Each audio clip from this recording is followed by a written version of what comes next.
Start. अपीलार्थी का विवाह प्रति उत्तरदाता के साथ हिंदू रीति रिवाज के अनुसार दिनांक 7/2/2002 को संपन्न होने के लिए तय हुआ था। अपीलार्थी का दावा था कि विवाह की रात ही प्रति उत्तरदाता यह आरोप लगाते हुए विवाह हॉल छोड़कर पुडुकोट्टई चली गई कि विवाह के लिए उस पर दबाव डाला गया और कि विवाह उसके मर्जी के बिना संपन्न हुआ है। अगले ही दिन अपीलार्थी के रिश्तेदारों ने संबंध बनाए रखने के लिए प्रति उत्तरदाता से प्रयास किया, किंतु वह विफल रहा और इस प्रकार दोनों के बीच कभी भी वैवाहिक संबंध स्थापित नहीं हो सका।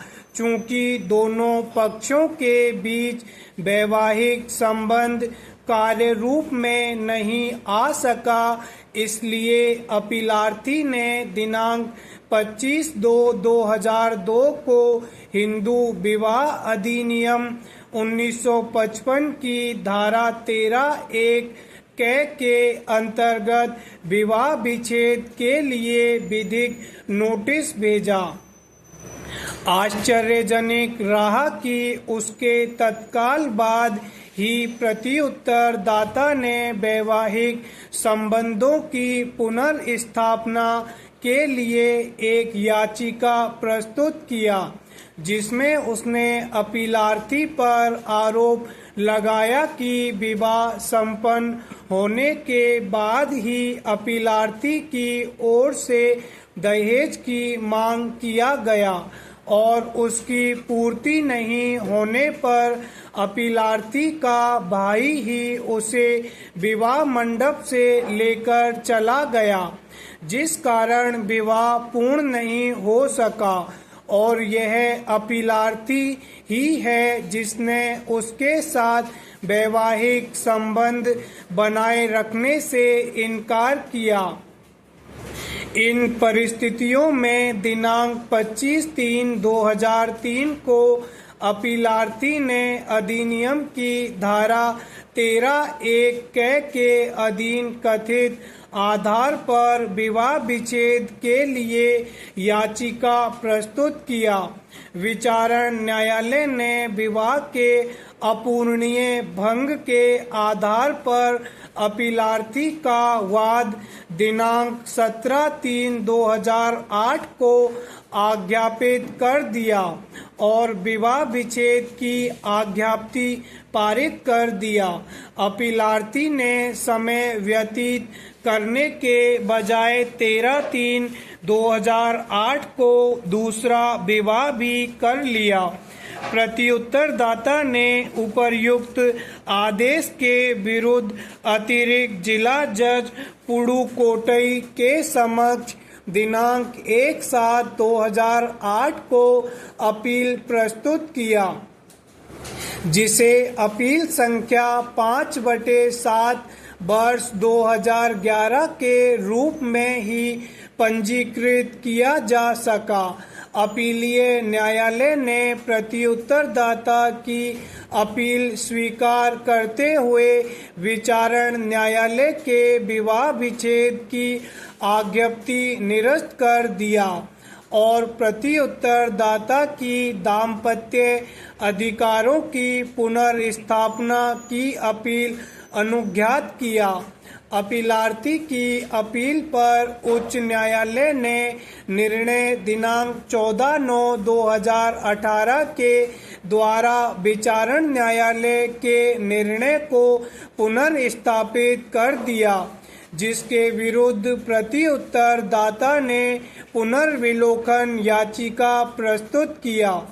इस आधार पर कि विचारण न्यायालय या उच्च न्यायालय को विवाह के अपूरणीय भंग के आधार पर विवाह विच्छेद की आज्ञप्ति पारित करने का क्षेत्राधिकार प्राप्त नहीं है। जिसे उच्च न्यायालय ने आक्षेपित निर्णय दिनांक 25/2/2019 के द्वारा अनुज्ञात कर दिया। अतः अपीलार्थी ने यह अपील प्रस्तुत किया। उच्चतम न्यायालय के द्वारा भी पक्षों के बीच सुलह का प्रयास किया गया, किंतु वह विफल रहा। विवाह के लगभग 2 दशक बाद भी पक्षों के बीच में न तो विवाह पूर्ण हुआ और न ही पूर्ण होने की संभावना है। वर्तमान तथ्यों एवं परिस्थितियों तथा न्यायालय के समक्ष उठाए गए विधिक बिंदुओं पर उच्चतम न्यायालय ने निम्न निर्णय दिया है। पैरा निसंदेह विवाह का अपूरणीय भंग अधिनियम के अंतर्गत विवाह विच्छेद का आधार नहीं है। विवाह भंग के विषय पर विधि आयोग ने सर्वप्रथम 59वीं रिपोर्ट 1974 में विचार किया, किंतु तक कोई सिफारिश नहीं किया। पुणे विधि आयोग ने अपने 71वीं रिपोर्ट 1978 में विवाह विच्छेद के त्रुटि सिद्धांत से विचलन किया। उस स्थिति को मान्यता प्रदान के लिए जहां पक्षकारों के बीच विवाह पूर्णतया भंग हो गया है और पक्षों के बीच सुलह की कोई संभावना नहीं है। इस स्थिति को विवाह का अपूरणीय भंग की संज्ञा देते हुए इसे विवाह का एक आधार बनाए जाने हेतु केंद्र सरकार से सिफारिश की थी। पुणे आयोग ने अपने 217वीं रिपोर्ट 2010 में भी इस सिफारिश को दोहराया। स्टॉप।